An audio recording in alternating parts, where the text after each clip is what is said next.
Hey, what's up, guys? We're going to be comparing $5 of Pokemon cards with this beautiful Eevee from Prismatic Evolutions and this Combined Powers Premium Collection box. This is worth a solid 50 to 60 bucks. I picked it up for 50 online.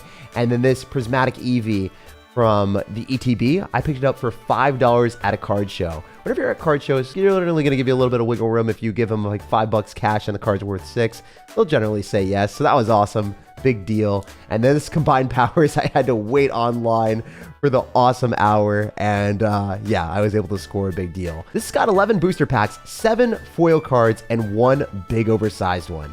But it's got none of the cards that I really want, you know? It's just me hoping, gambling, just hedging my bets on hoping to hit big. And that's the thing. I have a theory that it's almost always better to buy the cards that you want at shows and get them cheaper and build up your collection from then. But maybe we could hit the Groudon for Paradox Rift, or I don't even know what packs are in here. So I just want to compare what is $50 going to get me compared to 5. And maybe the beautiful Prismatic Evolutions Eevee will pop off and deliver as value. You guys let me know down below in the comment section before even watching the video. What do you think I'm going to like more? Obviously, if I hit anything big from here, it would be huge. Even a PSA 9 or just like a regular card that you hit raw is so much value because you know that you pulled it yourself. It's just got a story. If you don't necessarily care about that, it's almost always better to get the cards that you want at a card show. But I don't know. Let's rip it open, see how I feel, and see what we can get. So right into the gate, we are struggling a little bit. Man, it is fun opening up packs, but it's so hard to get them these days. The only time I can find decent deals is when I'm going to card shows and then people just want to offload their product. You guys let me know if you've had any good success online. Usually if I look at TCG Player, everything's just like super Omega ultra priced. And I feel like I'm getting scammed because then the taxes, the shipping, and no, it's like, it's rough. We got the promos here. I do like the fact that these are individually packaged, but sometimes when you get promos off on the side and they're in these plastic things, they just move around a ton. So we got Scorching Charcoal, we got the Sunseed. I don't actually play with these or know what they do. I actually don't play the card game, but maybe I should. Oh, the Ho-Oh EX looks sick. I really do like this one. Man, what a beautiful artwork. I'm trying to look for as many Lugia cards as I possibly can. Speaking of the devil, I do think that a lot of these holos just aren't appreciated enough in the modern Pokemon space. Everyone's just loving the full arts, and I mean, the Eevee does look a little bit more beautiful, but it's a throwback. If that Lugia EX was a Pokemon card in, like, I don't know, 2002, or just in the olden era, that would be worth so much right now. Oh no, my Suicune fell. Yeah, here's a Suicune. Pretty solid artwork, not gonna lie. I do like that. And I think I like the Lugia the most, to be honest. Oh, Mr. Mime. Wait, I can't believe this card's in there. Wait. That's so cool. Okay, all right. Maybe I picked an unbelievably awesome booster bundle because, I don't know, I really like the promos. That's one thing that I did when Shrouded Fable came out. I wasn't a super big fan of the set, but I really liked the Kingdra and Greninja promos, so I just ordered a ton of boxes and I knew that I got guaranteed hits then. So that worked out pretty well for me.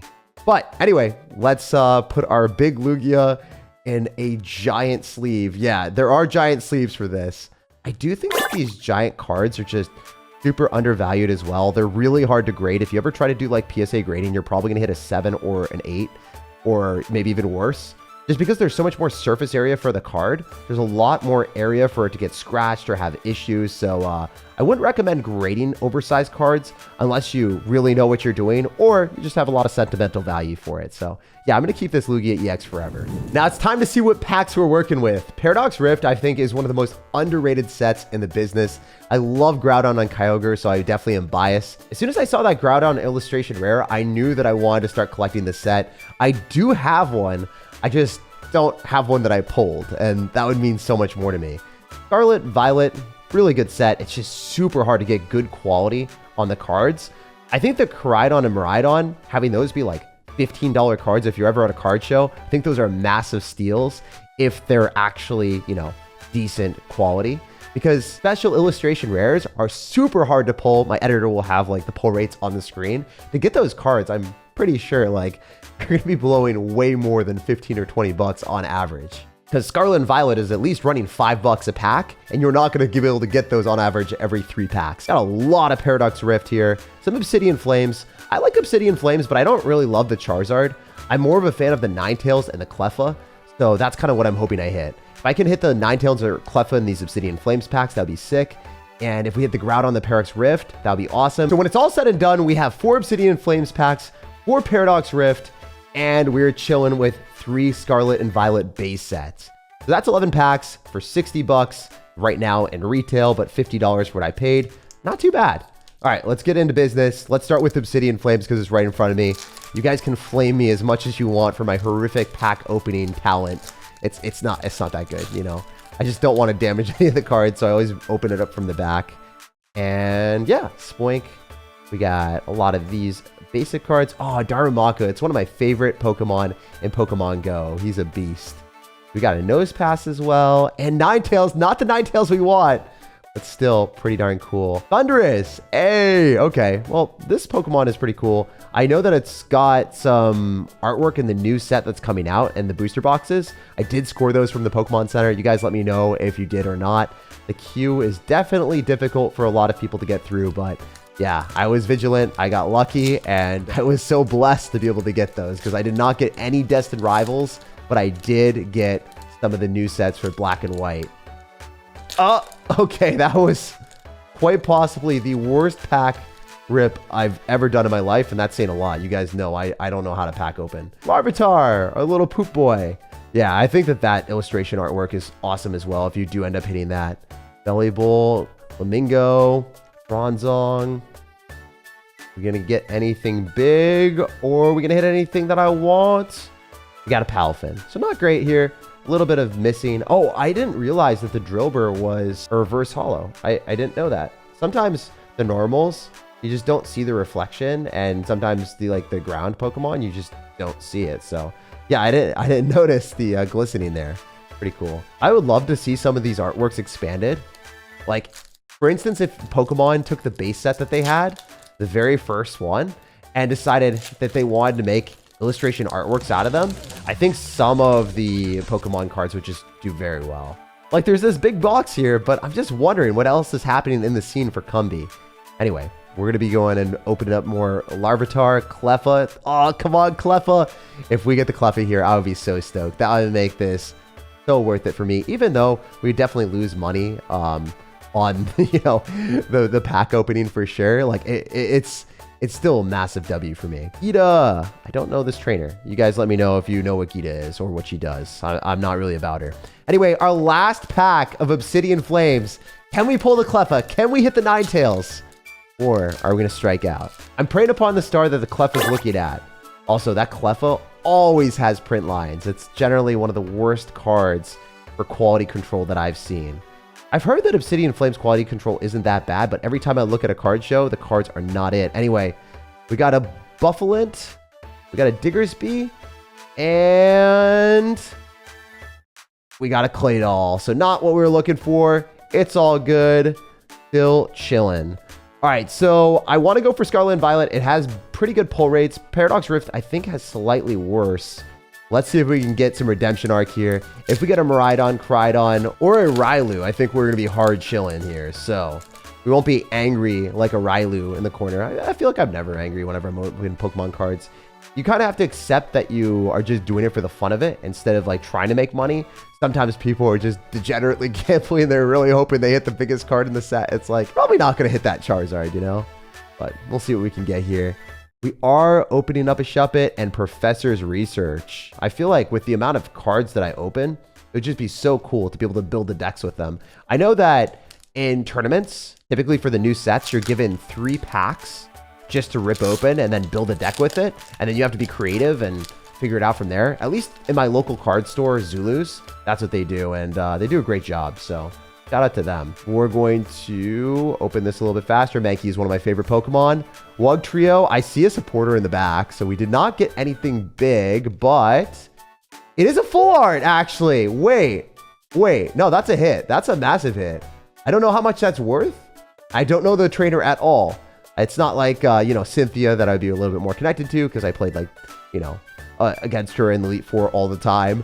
But Arvin, you do have a Pokeball in your hand, so you are a baller. We're going to go and sleeve this bad boy up And, well, we'll see what we got here. It's definitely not the worst thing in the world, but if we got a better hit that was not a Pokemon trainer, make me a bit happier. I'm not going to sugarcoat it. For me, I never really like a lot of the cards that have Pokemon and their trainers in it too often. I'm just a huge fan of the Pokemon themselves. All right, we got Quaxley. I love this guy. He just looks like Elvis. Isn't he just chilling? Just having a good time. Charcadet, Lechonk. Oh, Lechonk is also one of the derpiest Pokemons in existence. Anaconda, Staraptor, Katie, Graveyard, Palpad, and Hawlucha. I'm actually saying the Pokemon names right? You guys can flame me if I'm not. Anyway, we hit nothing in those besides the full art trainer, which I guess was kind of cool. Still, Mr. Mime clears. Mr. Mime clears. If you guys think this Mr. Mime card is sick, let me know in the comment section.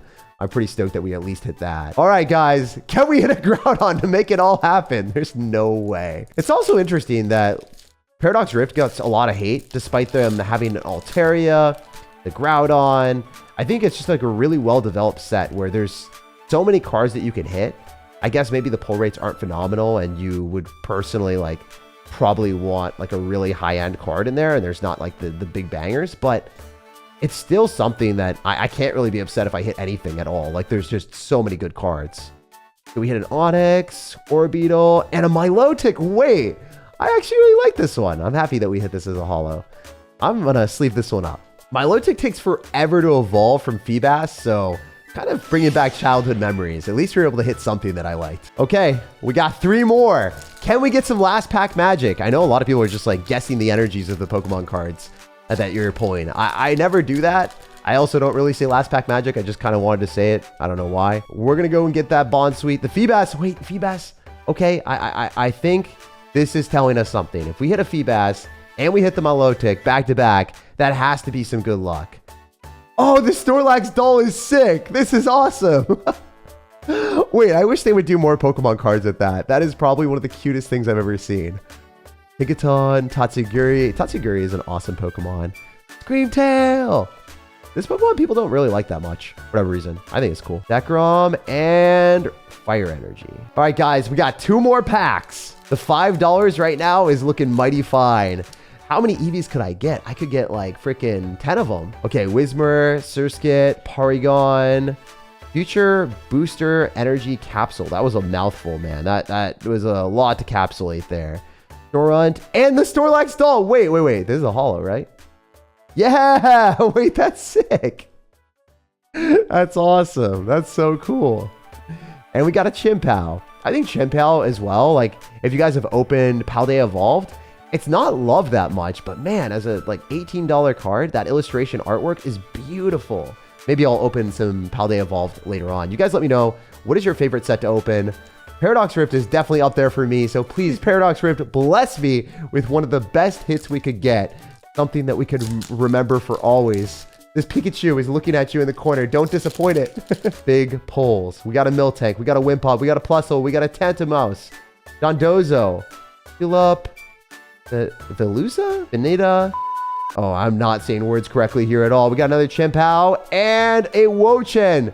We did not hit anything big in any of the pulls today, but that's also to be expected. So whenever I buy cards that I really want to be, you know, just having for my collection, it's always more economical to buy the card you want. For $5, we hit something phenomenal. Definitely awesome to, you know, get the big Lugia here and a whole bunch of other promos. So you can't even fit this thing on the freaking screen. All intents and purposes, EV clears.